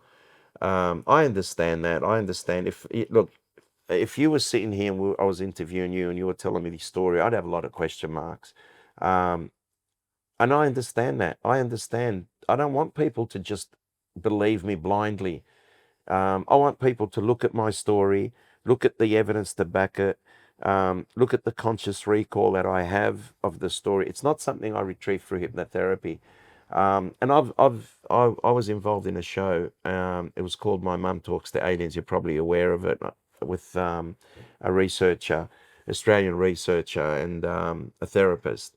One of her, I'm not going to say patients, one of the people she works with, was an ex-SAS Navy SEAL, I believe, and he was on the same show that I was on, and we both sat a lie detector test, polygraph test. Unfortunately, he failed his, and I felt I was heartbroken for him, to be honest. I saw the reaction on his face and how devastated he was. And the reason he failed, they concluded, was that his memories were all under hypnotherapy. He didn't have conscious recall, and he might even have been led a little bit, or, By the hypnotherapist. yeah, possibly, yeah. And with me, I've always wanted to do a lie detector test from day one. From the 90s, I've wanted to, and Bill used to tell me, oh, you know how much it costs, and and it's not something he believes in. He's got a book about that thick, and it talks about a case in America of a Chinese gentleman who was charged with espionage and spying and all that, and FBI agents read his polygraph test and failed him. But then later on, 12 months or 18 months down the track, someone with more expertise looked at it and said, no, this guy's telling the truth. So they released him from prison and had to compensate him a couple of $1 million because they didn't get it right. And honestly, the reason I did the lie detector test was because I thought the only reason you do the test because it's real, like it will tell you if you're lying or not. Yeah. I didn't do it to try and, oh, I'm going to deceive this. I don't know how to. I did it thinking, you know what? I'm going to do it and it's going to say if I'm lying or not. I had no other intention. And when I did it, and the polygraph examiner actually said to the people involved in the show, he said, and I'll get to this point where it annoyed me. He actually said, look, Peter is telling the truth. He actually saw what he saw. I have no doubt. But what he did, when he questioned, first of all, when I got all the equipment put on me for the test, Bill Chalker walked in the room and he lost his mind. He was like, no, you're not going to do it. He was against me doing it. Only because he had studied and cases and seen how, It turns out. well, police use it. They'll throw it at you in front of media in particular. Oh, we want you to set a lie detector test. So if you say no, they throw question marks at you, over you.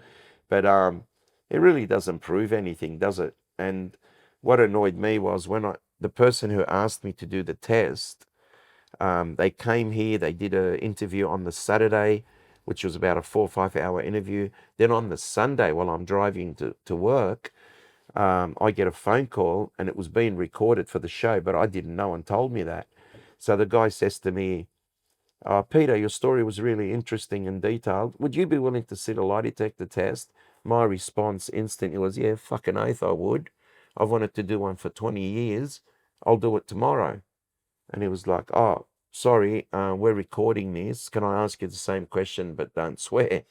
And when I replied the second time, I said, friggin' oath I will. I've wanted to do one for so many years. I'll even take the truth serum if you want, And then on the show, he was like, when they were filming him at the hotel, getting his reaction, he was like, wow, I asked this guy a question, would you, and didn't even hesitate. Yep, Yeah. I'll take it, And the reason I did that and did it so quick, didn't get, to speak to Bill or get advice or anything, was because I thought it's legit. It's 100% going to tell you yes or no, you're lying or not.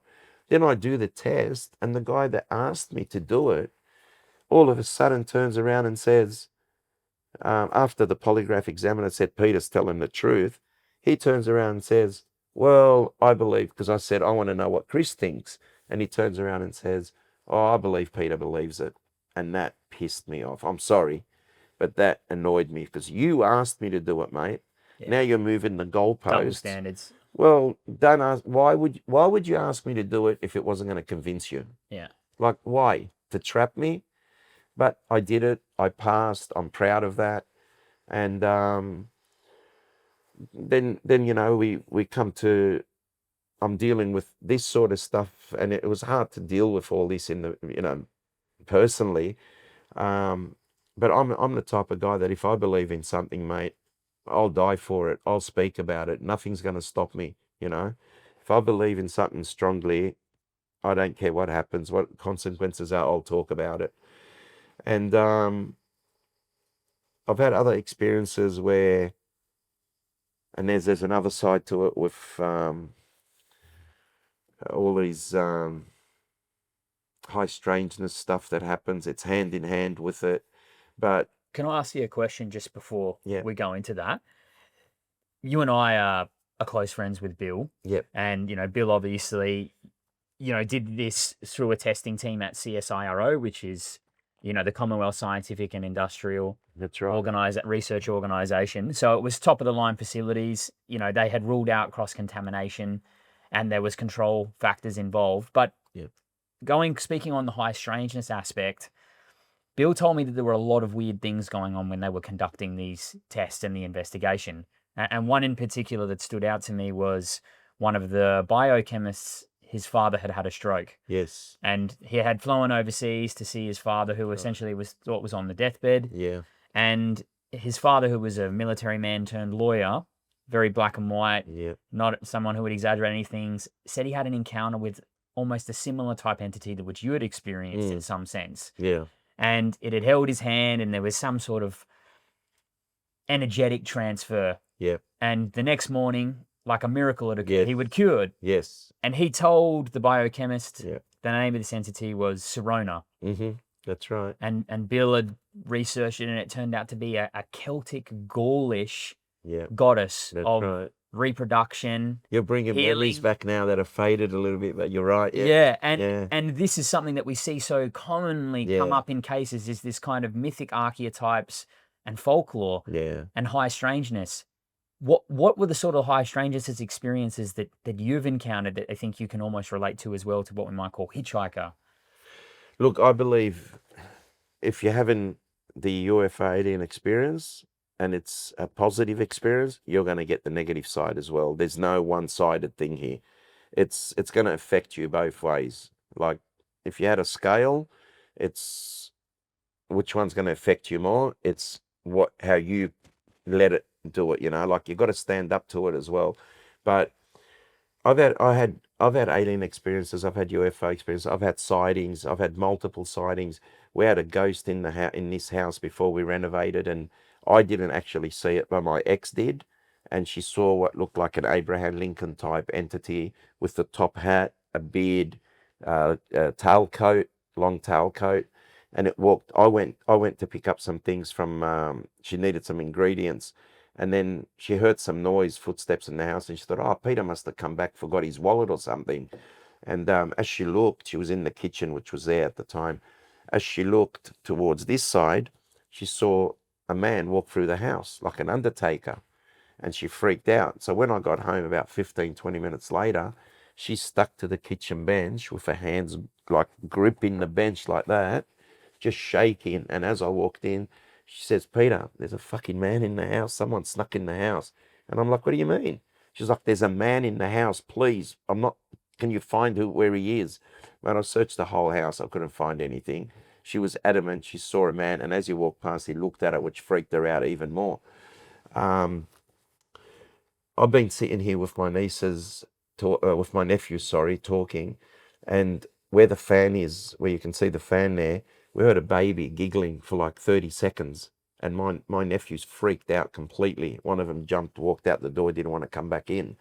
A lot of stuff like that things are happening, but I had an experience in 2008, which involved a human female, and then later on, subsequently, I had 1997, I had an experience in my bedroom, and then 2008 had the experience with this female, and then later on it just got very physical and very personal with me getting attacked.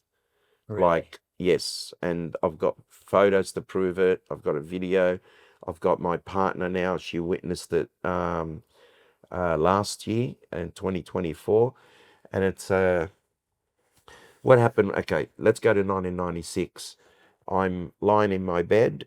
It's about probably 9:30 at night, and I get this feeling that there's this droning in the bedroom, like a humming, droning thing, and it's more so affecting my ears and my head, and I'm thinking, what's going on? And then all of a sudden, I see the three of the hooded figures, the ones that petrified me in my 88 experience. I see them, one at the foot of the bed and one on either side of the bed. And instantly I start floating and I'm getting moved to the mirror. I've got a built-in wardrobe against the back wall, and it's got heavy doors that are mirrors. And I see as we're going through, I see the first being go through and disappear. And I saw the mirror like moving, almost like liquid. Mm. And I thought, why didn't the mirror break? You know, like that mirror should have broken if someone went pushed through it or something. That's how I was thinking. And as I noticed my feet hit the mirror, it was like hot jelly, as if you just made jelly, put it in the fridge, and it went solid, and then you put it in the microwave and it just heated it. So as my feet went through, I'm getting this warm sensation, like I've just jumped in I don't know, jelly fighting swimming pool or something. But my feet went through, and then as my knees went through, I saw the two figures that are next to me go through as well, and I could see this whole thing shimmering as they did. And then as my body got through, I could see my face, my reflection in the mirror. And as I was looking, I could see the shock and awe in my face. I was in total shock. I don't think I've seen my face that shocked. And as I got through and my face hit the mirror, I could feel all the tingling, all the sensation of this warm, but like thick jelly substance. And then I go through, and there's a memory I have. I'm on a table. There's like what I think is like 20 beings around me, and there's a big light above me. But that's that. And then my next memory is I'm back in my bed. Right? That's just one incident that I remember consciously. It wasn't a dream. I'm 1,000,000% on it that it wasn't a dream. And because I got up, walked out, and I woke up my partner and spoke to her at the time. She was lying right next to me, and I couldn't even touch. I was trying so much when it first happened and I saw the beings approaching. I was trying so much to move a finger to try and touch her, to try and get her to react, but I couldn't do it. And then jump into 2008. I remember being taken onto a craft, and I remember being high up in the sky and seeing stars going past us like a million miles an hour. So where were you before you got taken up to the craft? Do you remember? I was at home. I was Okay. I was in my room at home in my bed, Yeah. and I remember being taken onto this craft, and I was on a table and I couldn't sit up or anything. I was just lying flat, but I'm looking to my left and I can see windows, but they weren't your typical UFO windows round. These were sort of rectangles in a way. They were a bit taller, that dark tinted glass. And as I'm looking out, I see that we're approaching another building, but this was high up in the sky, like I could see stars around. I see another building, and we're banking. It's almost like we're docking, you know. We're coming up, and I can see the other building is similar in the windows, big long windows, and the building itself, the facade of the building, all the brickwork or render, whatever, white as snow. It was just white. And that's why the windows stood out so much, because they were so dark.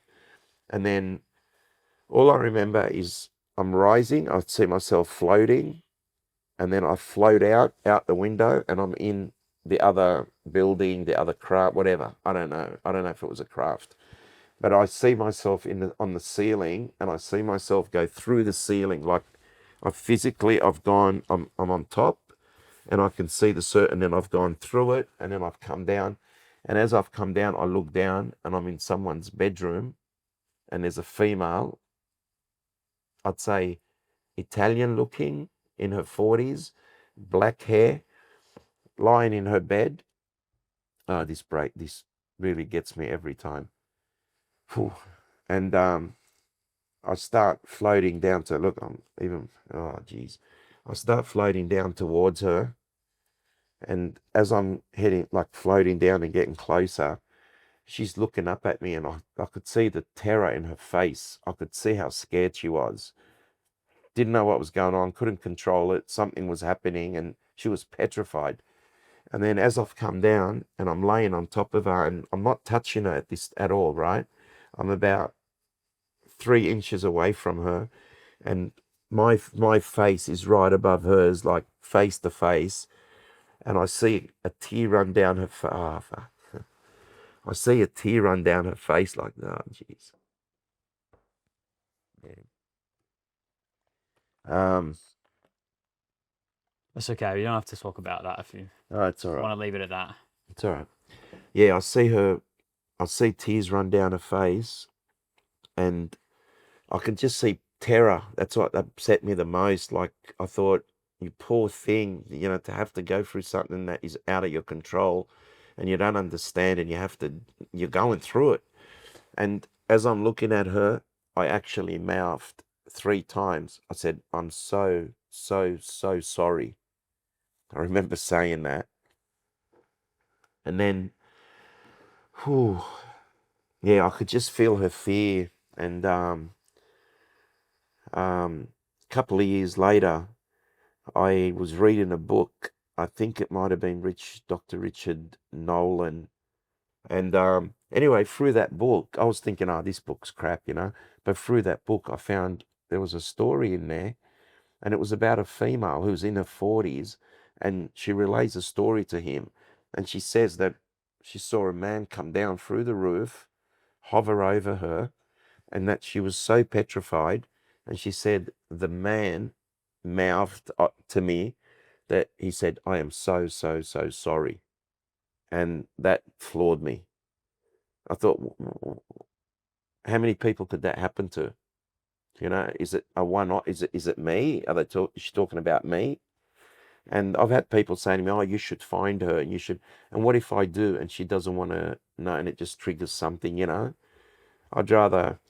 What I said to Bill, I said I need to find the book, find the story itself, which I've got here in my book in my office. But that case, that incident, broke me. It really, look, I'm just upset thinking about it, because it's just that she had no control, wasn't participating in it, and I'm not one to take advantage of anyone like that. So yeah, it's really, every time I talk about it, it really does affect me. Yeah, that's really tough, mate. That's okay. Sorry. No, don't apologize. Look, I think if there's something that we can take, as a positive from your experiences, is that we're trying, people like yourself are trying to help people come to terms that they're not alone in how out of control, they don't have control of these experiences, right? These are things that are, above us and beyond us in some sense, but they change the trajectory of our lives. And if you had any advice to give to people out there that are suffering with, these experiences, or had these experiences like you've had, Yeah. what would it be? What would you say to someone out there that's out there alone right now and is experiencing these things that they can't explain? Well, don't keep it to yourself. Don't hold it in. And we all have friends that we can trust, or people that we can confide in. You need to speak to someone. It doesn't have to be a professional, like a psychologist, psychiatrist, or whatever. It can be just a mate, but it's good to, just get it off your chest, just share it, just contact someone like me. Like, the reason I founded the support group was because people had no one to turn to. And what I found when we did invite people to speak, um, I didn't see too many people sit there and listen and say nothing. Everybody had input. Everybody told their stories. Look, I had people come here, and it was a couple in particular. I remember um, the lady was having an experience, the husband wasn't, and he was very, very skeptical. And when he came in, he just thought, we're just a nutcase group that's going to feed her what she needs to hear, and so on. And when he got up to leave, he actually came and gave me a hug and shook my hand. And he said, mate, I came here because I love her so much and I want to support her. He said, but I'm leaving here. I believe what's going on. You're doing a good job teaching the ones who don't want to believe. You're giving them enough evidence for them to take it, to ask questions. And he said, and I'll listen to her differently now. And that to me is what it's all about. It's, look, you can have your partner lying right next to you in bed, 2 inches away from you, and you could have an experience which they don't see, hear, feel, know about. How are they going, when you wake up in the morning, you say, guess what happened to me last night? You can understand them not believing. You can, because they're like, I'm lying right next to you. Why don't you wake me? But you do. You try. You can't. Look at me with my dad and my brother. I had to slap him to wake him up. Yeah. So I can understand it if people are a bit, have questions and are skeptical about it. But all I can say to people is don't be afraid to tell your story. It is your story. You don't have to impress anyone. Just tell it for what it is. And I'm sure there's people out there who will relate to it. And if I didn't speak about my story, I would never even know what was going on, you know. I wouldn't have reached the people that I've reached. And I hope that in talking about this, I've actually, helped people come to terms to say, okay, this may not have been a dream. This might be a reality I don't understand, but it's something that's happening. It's happening to a lot of people. It's not like a mental health issue thing where it's happening certain people. It happens to military people, pilots, doctors. I don't have to name everyone, Yeah. but it's just so widespread.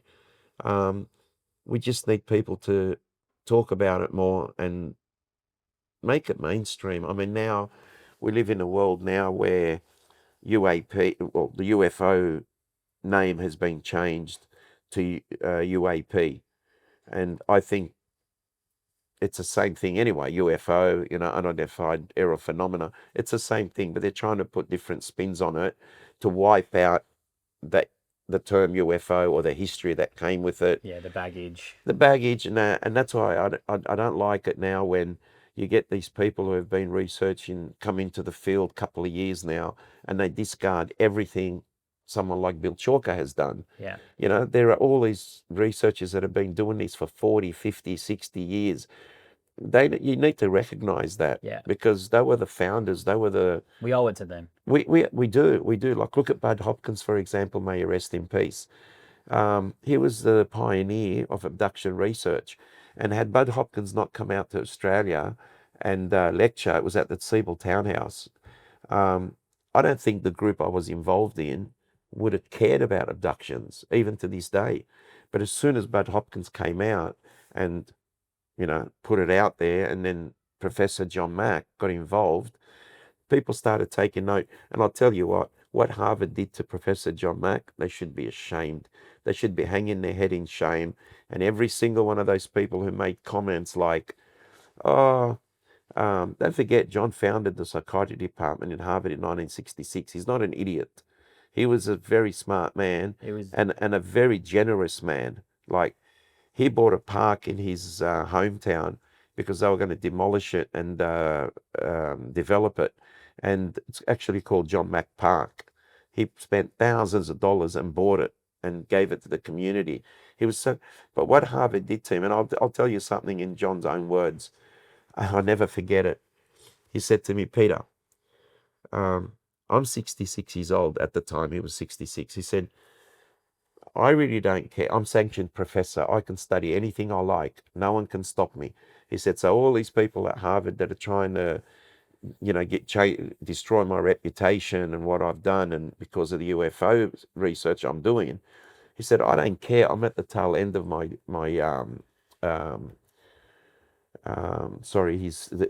his career. And he said, I worry about people like someone like you. He goes, you're young, you're just starting out, but you're going to get attacked by so many different people. He goes, my worry is for you. He goes, this is his own words. He goes, I don't give a fuck what Harvard say. And I love the fact that he did that and stood up to them.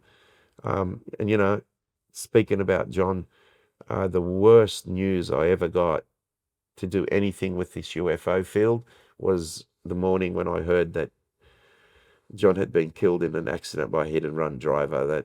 That just broke me. And I remember calling Dominique, who was his partner at the time, and as soon as she heard my voice, I didn't even have to say who it was. She she was like, Peter, just hearing your voice brings back so many good memories. She goes, so I want to hear your voice more often, you know. And we had a really good um, Memorial Day for him. I had a nice diary there where people wrote their thoughts. We had a candle for him. I think the candle's still in there somewhere up there. Yeah, and we actually sent that book to his family. Um, Now with all this disclosure stuff that's happening, he would have been ideal to be a spokesperson. This is You exactly know, what we need. that's exactly what we need. Yeah, and unfortunately, I don't think there'll be another John Mack. Well, I think all we can do is try and keep those voices alive by continuing the work, Definitely. raising the awareness, reducing the stigma, and getting people to speak, like you said, about this topic, to Yeah, acknowledge that there are experiences that are unexplained, and they're not exclusive, and those people aren't alone. This is something that's occurring out there to people all yeah, across the world. And I really think we have to work together to try and help each other, and also, definitely. Yeah, look for the truth together as well, yeah. and be kind. Look, I wish he was around now too, because I mean, from the psychiatrist's point of view, I would love to have asked him some questions about the crap I've been going through lately, Yeah. which isn't very nice. And I'll give you an example. 2020, on the first of the first January, I I just finished my job as a security officer at a New Year's Eve party. I came home. It was three. Now I'll never forget this. 3:55 in the morning. I'm sitting down on that lounge watching TV, and all of a sudden, I felt like a burning sensation on my legs, like you poured acid there, or detergent or something that just gave me a bad reaction. And I remember touching it. I had shorts on. That's right, I was wearing shorts. I remember touching my ankle, around my ankle.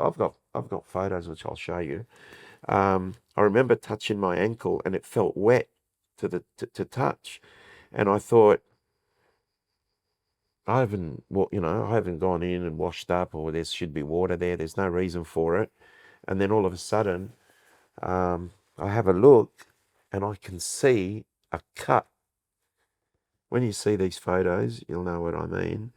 I can see a cut forming on my leg, and I've got like a cartoonish UFO on my leg, Mm. on my ankle, and it went right through the middle of it, and it was a really bad scratch.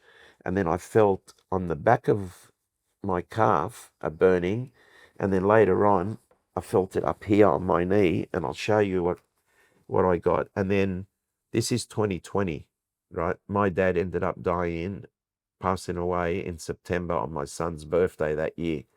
I don't know if it's got anything to do with it, but anyway. So I'll show you the photos in a sec. But then last year, 2024, on the first of the first, again, early in the morning, my partner and I was sitting there. I was sitting on that lounge. She was sitting on the other one. And I felt burning sensation again. And I've gone, oh, babe, I've got that burning thing again. And we both were looking, and we both saw the scratches appear on my leg as we watched them. She's not here now, she can't hear me, but when she comes in, ask her. We both watched, and then she grabbed the phone, tried to take the video. As soon as she started filming, it stopped cutting up. Yeah. And the one that happened in 2020, I saw it moving. I took a video, and I reckon it moved maybe 5 mil, and then it stopped. But when you see these scratches, you'll see what I mean. And it didn't just happen on those two occasions, it's happened other times. The high strangers for me has been more concerning than any alien experience I've had. Yeah, because it's quite dark, and this is, I guess, a big question around UFOs that we consider the craft such a focus, but it does seem to open up a broader spectrum of phenomena that are poltergeist or That's or, right. or high strangeness related, and we don't really know whether it's a byproduct or whether it's actually a direct consequence of the UFO. It's a big question. Yeah, I reckon there's positive and negative aspects to it. And unfortunately, here we go. Um, look- Yeah, and look it how looks it like looks. it's been cut with a blade, Looks like like a it's been cauterized. Like, because down here, see the blood? yeah. So that's where I touched it first, and I thought, oh, well, why is it so wet? I didn't see blood, even on my hand. But later on, as I looked, I could see there was blood. But look where it starts from, and it goes all the way, and It's then, very straight too. isn't it? And then watch this, right? Look Yeah, at the look at the look at the look at the scratch there. it almost looks like an animal claw, like a Mhm. really fine claw. Yeah, to me, it looks like something hot, and it actually stops you from bleeding, so it cauterizes it. That's But bizarre. look at that. Yeah. Oh, that's Yeah. dark, isn't it? That's quite Look at that. scary. That's Yeah. the one that I felt here. On the So it was the one on the ankle, then the one on the back of the calf, and then the one on the inside of the knee. And then in 2024, see, there's a UFO one there, right? yeah. So it went through it before, but look at that. Now it's on that side, just next to it. Look at that. Jeez. Look at it. That's huge. That's, yeah. Look at that. And I've had other people who have had experience like that, and they've said, "Oh no, it's not bad. It's not bad. They're trying to give you signs or something." And I'm like, "Yeah, sure, whatever you say." Yeah, it's Look at that. how That's a bite on my back, on my shoulder here. yeah, it's hard to take a positive message out of things like this, isn't it? It kind of almost does come off as malicious. Yeah, and I guess if there's going to be the good and positive side to it, you're going to get a bit of a negative as well. Um, but yeah, look at that. Yeah. That's just sitting there like me and you are Yeah. now, and then I Yeah. get this And burning. then I you're don't I don't hearing. scratch it. It's not like I'm going, I don't. I just get this burning. I'm like, oh no, I know exactly what's coming next, and that's what comes next. Yeah, Just I guess just to finish, so we can finish on probably something maybe of a more positive note. yeah, that would be nice actually. How have these experiences changed you as a person, Okay. and how do you now see the world, like and your life and the trajectory that's occurred because of this? That's an interesting question. Yeah, um, it's changed my life for the better because I was going down the wrong track there for a while, and once I had the experience, I just thought to myself, there's a lot more going on in this world than just stupidity and just doing whatever you want because you act on the spur of the moment thing. um i i I never read a book from cover to cover until like all the way at school. I never read a book from cover to cover, and as soon as that experience in 88 happened to me, I've read I read multiple A books, library work a book. library of books. Yeah. And I just it just opened my mind up to a lot of stuff that I would never have taken on board. Um, and as I said, if someone had said to me, "Oh, this happened to me," I'd have said, "Oh, piss off! I don't even want to hear about it." I'd be worse than my brother probably, as far as skeptical. But I honestly think a lot of people claimed in the 40s and 50s and that it was called they weren't abductees, they were contactees. Yeah. And I don't know how much is that is real, but I think these aliens, these beings, wherever they come from, whoever they are, I think they give us enough that we're ready for and not overload us. So I think now that we've got the disclosure program happening, and that's another thing with disclosure, I'll just quickly say, I had Stephen Bassett as a guest in my house. I invited about 50 researchers. It was invite only. He gave a talk, really interesting talk, but at the end of it, he said, I guarantee it, with no doubt whatsoever, in 12 months' time, we will all know the truth about UFOs. It'll be out there. And I remember sitting there and saying, excuse me, Stephen, but I'm not going to hold my breath. I swear, I said, I'm not going to hold my breath. And he was like, oh, you'll see, you'll see. I've heard him say that 10 times this year. Yesterday or the day before, I've seen an interview with him, and he said the same thing, where he reckons within 8 to 12 weeks. And I made a comment. I said, I'm sorry, Stephen, it's Peter. Remember so many years ago, I think it was 2000, it was after the Twin Towers, because he was at my house for 4 days, and then he was making so many phone calls because he parked his car at a friend's place. And in America at the time, because of what happened, if you left your car in the one spot more than 2 days, they looked at it suspicious. They towed the car away. So he was petrified his car was going to get towed. It was going to cost him hundreds and hundreds of dollars to get it back.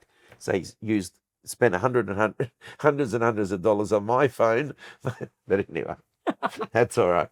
Yeah, but I remember saying to him, mate, I'm not going to hold my breath, because, that's a day we're all waiting for, but I can't see it happening. And even now, they're saying Trump's going to release this in a couple of weeks and disclosure's happening. I won't be holding my breath, because whenever we get so close, a war breaks out somewhere or a scandal breaks out somewhere. Distraction of some sort. And look at the biggest distraction we've just had now. Yeah. The other day, yeah. I don't know how you guys feel about that, but I'm devastated, because I don't think any man, no matter what their opinion is, no, you debate them, you argue the point with them, you don't fucking kill them. No, agreed. It's terrible. Well, I think it really reflects poorly on how sad of a state the society is in right now. And we really need to, as I say, I think come together and work together. Mate, there are people who are fans of serial killers. It's a big thing now. It's a big movement. Women, single women, want to support a serial killer who would kill them in 2 seconds anyway. But that's how they are. So for me, if someone wants to debate you and you can't handle the debate, you don't go and do what you do to them, because it's cowardly. Mate, there's 2 kids left behind. There's a wife. There's millions of people who are heartbroken now. It affects everyone. Not because we agreed with everything he said. There was a lot of things that I disagreed with, but the format he was using was flawless. Like, he was debating. Isn't that what the whole humanity was founded on? Debating, arguing points, and coming to some agreement where you can agree to disagree, but at the same time achieve something positive. I cannot believe that, and how brutal it was. It's a sad time we live in, but at the same time, it's an interesting one, because I've never I've been doing this nearly 35, 40 years. I've never seen us get so close to the truth coming out. But there are a lot of powerful people who don't want it to happen. So that's where I'm afraid that we may never know the truth, unless the aliens themselves come down and say enough's enough. Agreed. Yeah, we're up against it. But all we can do is keep pushing. And I think it's conversations like this today that help. Yeah. So I just want to say I'm very grateful, and thank you for taking the time to... sorry for getting emotional. Don't apologize, mate. That case always gets to me. Yeah, mate. it's pretty heavy. It's pretty heavy. And honestly, I would love to meet that person and apologize, but what if she's not ready? You know what I mean? Yeah. I don't want to trigger something that I can't control and cause somebody a lot of heartache and distress. But yeah, that case affects me more than anything I've been through. I'm sorry you've had to go through that. Yeah. Imagine her too, Yeah. But that's okay. It's good to talk about it, Thank you for sharing. No, pleasure. It's been a pleasure, mate. Thank you. Honestly, thank you so much. No worries. all good. I hope I've answered all your queries, and if not, just let me know. We'll You've answered plenty. You've answered plenty. That's good.